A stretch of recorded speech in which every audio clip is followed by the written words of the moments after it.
las generalidades de la evaluación auténtica. ¿Les parece bien? Vamos a ir viendo de esto que ya se planteó como conocimiento previo, qué es lo que corresponde a evaluación auténtica y cómo podemos implementarlo o comenzar a implementarlo en la práctica. Muy bien. Adelante, Karen. Gracias, Vero. Efectivamente, es súper importante considerar, ¿no?, que este es un laboratorio. Eso supone que no solamente estamos para escuchar, ¿no? Esto no es una clase, esto no es, ni siquiera tiene la finalidad, ¿no?, como de que sea eh, un taller, como cuando ustedes se llevan al final un producto, sino más bien experimentar. ¿No? Experimentar con variables controladas, como se acuerdan, que ustedes y nosotros cuando estábamos, no sé, que en la prepa, por ejemplo, que teníamos laboratorios, ¿no? Y nos ponían a hacer ahí algunos experimentos en química, en física, en biología, ¿no? Entonces, eh, una parte, ¿no?, es recuperar, uno, lo que ya sabíamos, que eso es lo que acabamos de hacer ahora, ¿no? El que ya sabíamos en colectivo, ¿no? Generar todo una mezcla, ¿no?, enriquecida para poder ver de dónde estamos partiendo.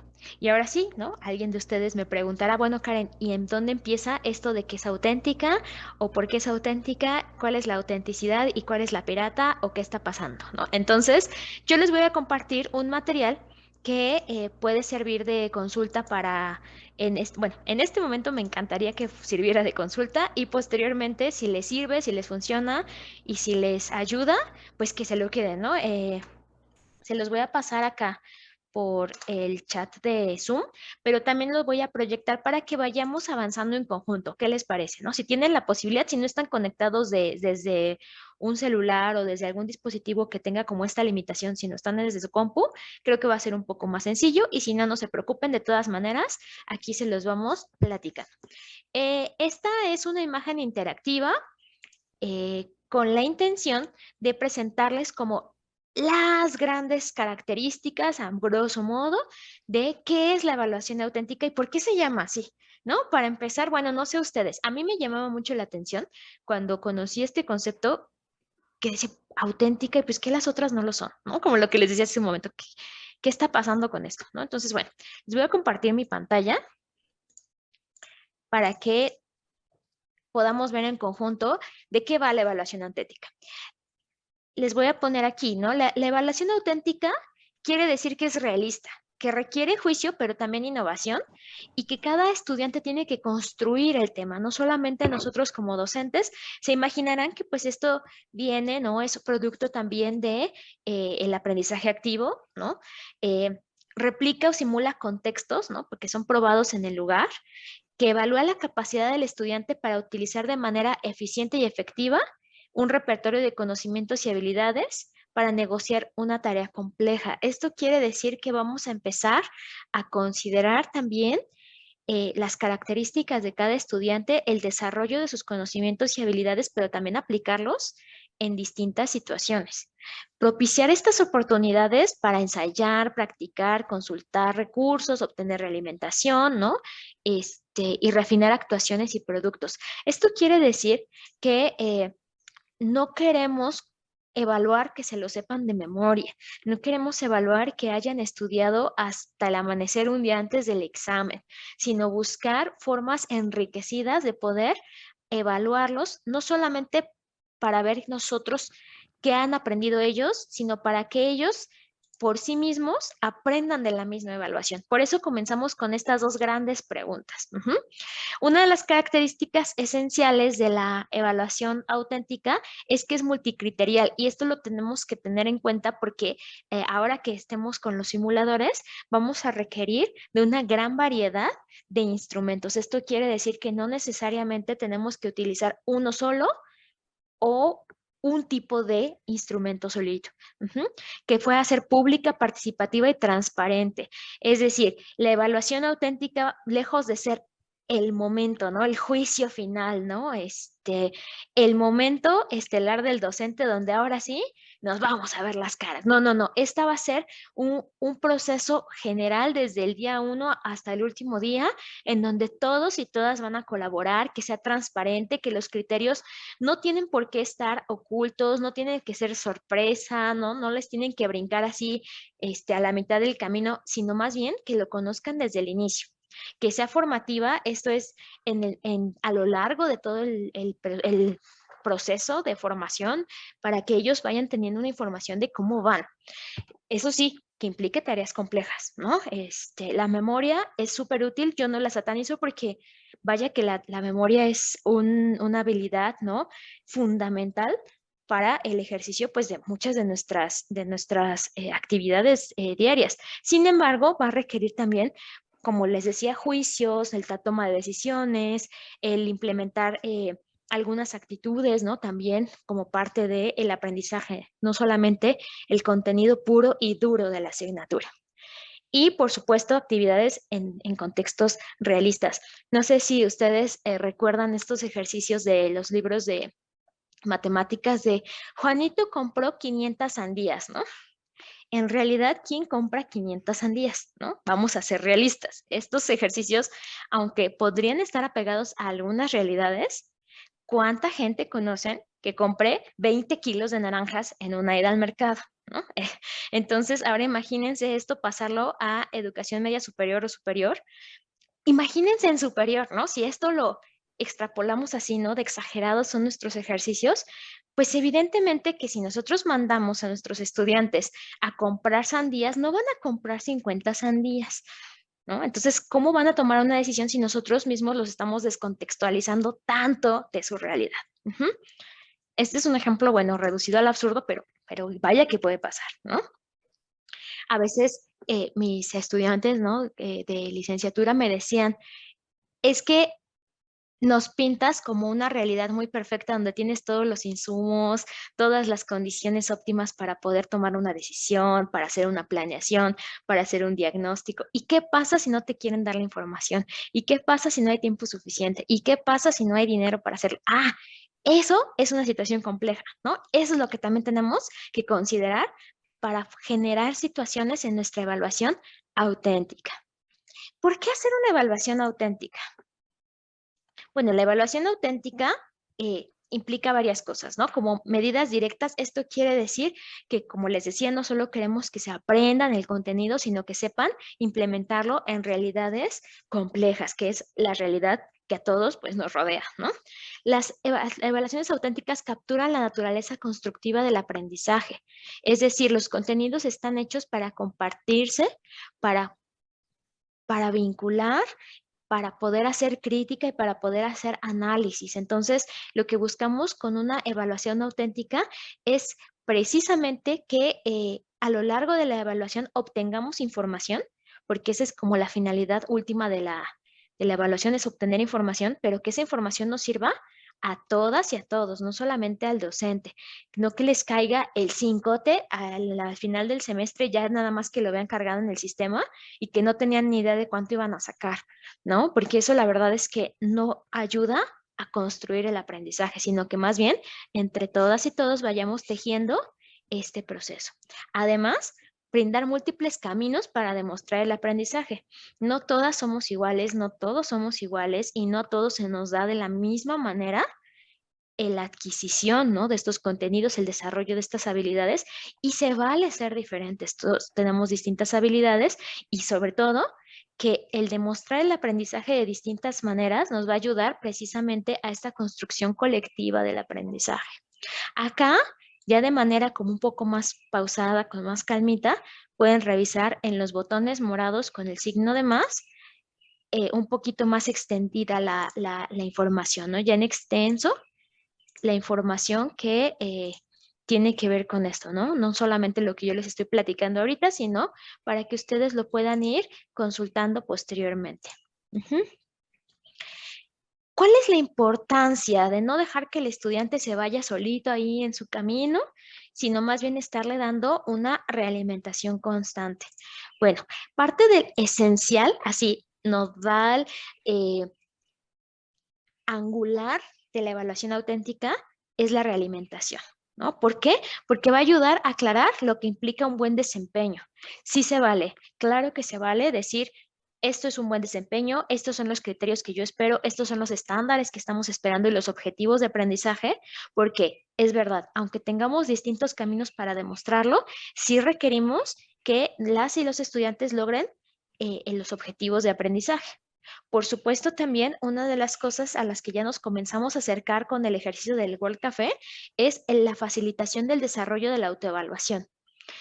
Sinceramente, tal vez no me lo van a decir ahorita, es más, por favor, no me lo digan ahorita, pero ¿qué tan difícil es autoevaluarnos? Piensen en ustedes como personas. Si yo les dijera, ¿puedes decirme tu mejor cualidad y tu peor defecto como profesionista? ¿No? Vamos a comenzar como a sentir un poco de presión, quizá nervios, y qué tal que lo que yo estoy diciendo positivo es muy petulante y los demás me ven mal, o qué tal que estoy siendo demasiado crítico y no estoy dándole el valor que tiene realmente mi trabajo, ¿no? Entonces, esto es solamente con práctica, ¿no? El empezar a reconocer para qué somos buenos, qué se nos facilita, en qué podría mejorar, qué no me gusta, pero que puedo mejorar, etcétera, etcétera, ¿no? En qué puedo ayudar a otros incluso, ¿no? Entonces, este es un proceso que la realimentación va a enriquecer a nuestra evaluación auténtica. Alentar el diálogo, por supuesto, entre los profesores y compañeros, ¿no? Es importantísimo que también como colegas dialoguen con sus pares, que vean cómo lo están concibiendo ellos. Pueden o no están de acuerdo, pero por lo menos ya tienen otra perspectiva. Ujú. Promover motivaciones positivas, por supuesto, no solamente el, si no estudias te voy a reprobar. Claro que esa es una motivación y muchas veces funciona. ¿Qué tan positiva es? Bueno, eso lo dejamos para otro momento, ¿no? Pero la idea no es traumatizar, sino buscar que estén motivados con una finalidad pues mucho más positiva. Ujú. Proporcionar oportunidades para cerrar la brecha entre el rendimiento actual y el deseado, es decir, construir estos puentes que los estudiantes requieren para poder lograr los objetivos, ¿no?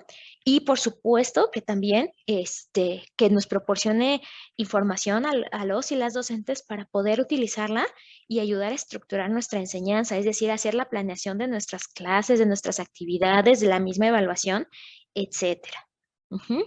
Hasta aquí, ¿cómo vamos? ¿Pudieron ver todos el material? ¿Lo pudieron abrir?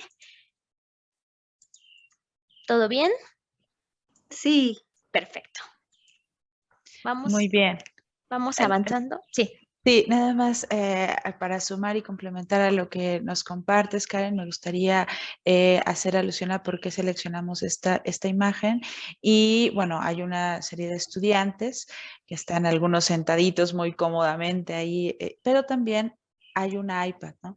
Hay un iPad o hay un equipo tecnológico, eso es lo que queríamos también resaltar.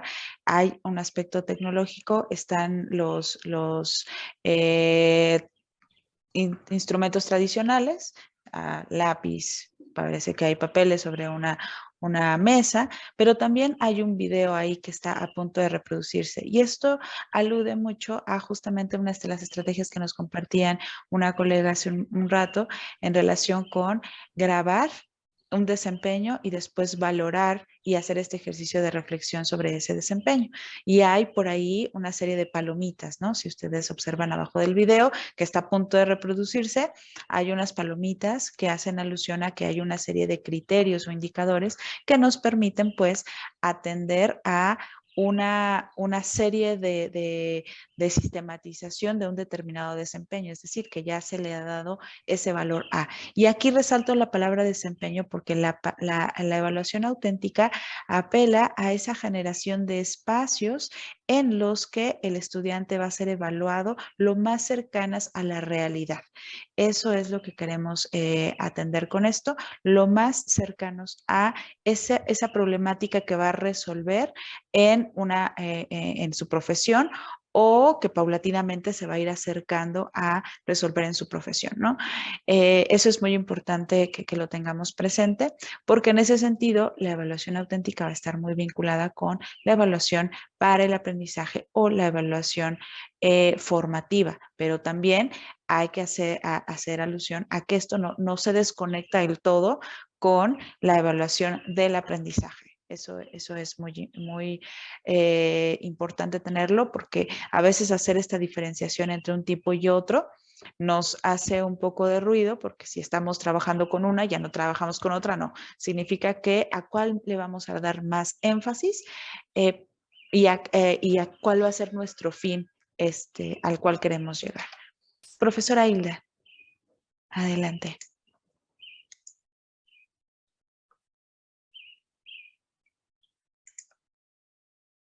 ¿La escuchamos, profesora No, Hilda? Tiene su manita. no, sí es que lo tenía apagado. Sí, está bien. Gracias.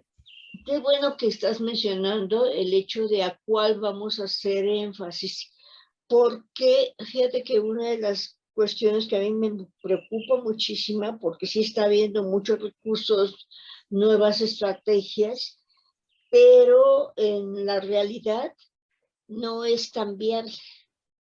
¿Por qué? Porque, por ejemplo, en el caso de filosofía, las plataformas están diseñadas de manera muy rígida. Entonces tienes que estar trabajando paralelamente. Y también otra de las cuestiones que observo en los alumnos, se confunden mucho cuando les metes una nueva forma de trabajo.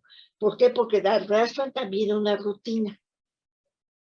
Entonces, en este sentido, como que, bueno, pero ¿cuál hago, maestra? ¿Sí? Y yo les voy a dar a elegir, o sea, en mi caso yo les doy a elegir, te doy esta, pero te doy esta alternativa, para que veas con cuál puedes tú responder mejor, ¿no? Pero ir metiendo poco a poco, porque en ellos también tiene que haber una sensibilización, tiene que haber una adaptación a estas nuevas formas de evaluar. También eso mismo es un proceso, ¿no? Y sobre todo, yo creo que también tiene que haber otra estructura de la educación a distancia, porque nos está llevando de verdad muchísimo más tiempo y pon tú, pues se nos viene el semestre encima. Como decían ustedes, es que esto está programado para hacerse de una manera muy estructurada, muy rígida, en un tiempo específico, y entonces el propiciar esas reflexiones en el alumno, tú sabes que sí está aprendiendo mejor, porque lo ves en las interacciones, lo ves en la motivación, pero no te da tiempo todo. Muchas gracias, profesora Hilda. Esta participación es muy importante porque nos da pauta a poder acotar vamos paulatinamente a ir introduciendo este tipo de evaluación de manera tal que paulatinamente también apoyemos a esta generación, a esta reflexión de los estudiantes sobre su propio desempeño, que a su vez les permita mejorar, pero también nosotros no nos saturemos en términos de tener que dar a cada uno una realimentación, sino a lo mejor podemos aquí apelar a lo que nos decían hace un momento, el trabajo en grupos, ¿no? A lo mejor la realimentación la hacemos en grupos de manera tal que no vamos uno por uno, sino ya vemos el desempeño de un grupo a lo mejor simulado como tal, ¿no? En una actividad simulada como tal. Muy bien, pues si gustan, ¿algún comentario, algo más hasta este punto? Profesor José Antonio. Sí, bueno, yo les agradezco mucho esto. Estuve revisando el espacio y en ocasiones lo que yo hago cuando me encuentro con algo nuevo, ya automáticamente me voy a las referencias bibliográficas. Entonces busqué en el espacio que nos compartieron las referencias, vi que pues todo hace referencia a la evaluación auténtica, pero esto que menciona sobre todo la importancia de que se presente lo más pegado a la realidad, lo más apegado a la realidad, ¿no? Me hizo recordar un poco lo que se ha hablado sobre calidad y calidad total. No me gusta mucho el concepto de calidad total porque me parece que es un pleonasmo. Y a mí me parece que hablar de evaluación nos debería de llevar obligatoriamente justamente a eso, ¿no? A que sea apegado a la realidad. Por el gran diálogo que ha habido con lo real, por ejemplo, yo que estoy en las ciencias de la salud, pues apegado a la clínica, vean cómo estamos trabajando ahora, y eso implicaría un contacto estrecho justamente con los actores de la realidad, ¿no? Ingenieros, matemáticos, químicos, agrónomos, etcétera, ¿no? Y me hizo recordar también en su momento a Freinet, que sacaba a los niños de la escuela para llevarla con los actores sociales, ¿no? De tal manera que yo comencé hablando esto de calidad porque me parece que no es nuevo, pero sí le damos nuevos nombres, porque tal vez sí es importante justamente actualizar esos elementos, ¿no? Pero a mí me gustaría preguntarles también sobre los orígenes teóricos de estos modelos, porque en ocasiones para nosotros como docentes, ustedes lo saben, cuando trabajamos diseño curricular y compartimos con los otros colegas es hacer compatible. Por ejemplo, si tu currículum está, por ejemplo, en mi caso es enseñanza modular, en otras facultades es educación basada por competencias, etcétera, etcétera. El reto es tener una amalgama, porque para mí el paso siguiente sería, una pregunta para ustedes es, ¿tendríamos que hablar de formación docente auténtica o de actualización y capacitación auténtica? ¿No sería un pleonasmo? No lo sé. Esa es una duda que tengo y quiero preguntarles si han avanzado en un laboratorio de formación auténtico que permitiera justamente también, por ejemplo, yo decirle a mi director, con Verónica Luna, con Karen Matías, hablaron de evaluación auténtica, entonces yo quiero formación auténtica que me permita a mí acudir a hospitales, a clínicas, actualizarme en genética, etcétera, etcétera, porque no existe, tal cual, al menos en la FE Zaragoza, un laboratorio de formación auténtica que nos permita tener todos esos elementos justamente para estar completamente actualizados y llevarlo al trabajo cotidiano en clínica, laboratorio y nuestras aulas, ¿no? Entonces, esa es una pregunta. ¿Me ayudan? Gracias. Sí, claro que sí, profesor José Antonio. Hasta el momento no tenemos alguna estrategia como tal implantada para la formación docente auténtica, ¿no? Eso sí, sí es un gran reto a lograr como tal. Sistematizar estos procesos de formación. Sin embargo, bueno, si lo queremos hacer ya a puerta cerrada y esto, podemos acudir a lo que mencionábamos en uno de los grupos, al micro-teaching, ¿no? En esta estrategia en donde nos vamos sí, apegando a diferentes grupos que son reales y cómo es nuestro desempeño docente con esos grupos y también a su vez con los estudiantes, ¿no? Impulsando con esto que poco a poco nos vayamos acercando más a esos contextos en los cuales nos vamos a desenvolver. Adelante, Karen. Muchas gracias. Una de las cuestiones más importantes de poder identificar, cómo hacer un marcador distintivo con respecto a los modelos entre la enseñanza y el aprendizaje y la evaluación, es la naturaleza de los mismos. La evaluación por sí misma implica un levantamiento de información. Son formas, procedimientos e instrumentos para recuperar información y así poder tomar decisiones. Pueden ser decisiones relevantes o poder dar información al estudiante sobre su propio proceso de aprendizaje. Una de las controversias más grandes, ustedes saben que la evaluación por sí misma es un tema bien controversial porque existen muchas maneras de hacerlo. El recuperar esta información a veces puede ser incluso hasta agresivo para quien está tomando la evaluación. Este modelo de evaluación auténtica surge en los 90 también como resultado de la combinación de múltiples esfuerzos de poder hacer una evaluación que esté vinculada a el aprendizaje activo y a la realidad de las y los estudiantes en contraposición con respecto a las evaluaciones a gran escala. Las evaluaciones a gran escala, si bien, vaya, yo no puedo decir por mi propia formación y porque las conozco de cerca, no puedo decir que sean instrumentos buenos o malos. Estarán buenos o malos en medida en la que estén pues bien o mal estructurados, ¿no? Pero son instrumentos generales que abstraen como el contexto genérico de una población a las cuales se están aplicando y buscan estandarizar resultados en aras de democratizar este levantamiento de información y obtener información en masa, es decir, grande, ¿no? En poblaciones grandes. La pregunta es, ¿por qué tendríamos nosotros que utilizar estas estrategias en pequeñas poblaciones, y en poblaciones no solamente que encontramos en ese momento de corte donde estamos recuperando la información, sino son personas que conocemos, hay un contacto humano, hay un proceso de formación, hay un proceso de aprendizaje, hay un proceso en el cual también ellas y ellos nos enseñan a nosotros y nos forman también en nuestra docencia. Entonces, la evaluación auténtica recupera varios aspectos del aprendizaje activo. Por ejemplo, el tema de Freinet que comentaba el profesor José Antonio, que era sí llevar la realidad a la escuela, ¿no?